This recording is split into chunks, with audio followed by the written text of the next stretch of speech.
Viewers, ఈ మొక్క వేళ్ళకి బొడిపలు ఉన్నాయి కదా, ఇదే నేచురల్ ఫార్మింగ్లో మనం వాడే యూరియా. ఇదేంటి ఇలా అంటున్నారు అనుకుంటున్నారా? వీడియో చివరిదాకా చూడండి, మీకే అర్థమవుతుంది. మన ఆర్గానిక్ ఫార్మింగ్లో ఎలాంటి కెమికల్ ఫెర్టిలైజర్స్ వాడము.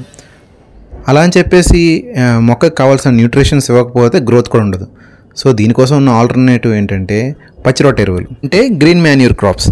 గ్రీన్ మాన్యూర్ క్రాప్స్ అంటే జీలుగా, జనుము, పిల్లి పెసర ఇలాంటివి. వీటి విత్తనాలు పొలమంతా జల్లుకొని ఒక 40-45 డేస్ అయిపోయినాక భూమిలో కలిదున్నామంటే ఆ సాయిల్కి అవైలబుల్ నైట్రోజన్ ఉంటుంది అండ్ ఆర్గానిక్ మ్యాటర్ కూడా పెరుగుతుంది. దీనివల్ల సాయిల్ బాగా ఫెర్టైల్ అవుతుంది. ఇంతే కాకుండా పశువుల ఎరువులు లాంటివి కూడా సాయిల్కి ఇవ్వడం వల్ల మొక్కకు కావాల్సిన న్యూట్రిషన్స్ అన్నీ అవైలబుల్గా ఉంటుంది సాయిల్లో.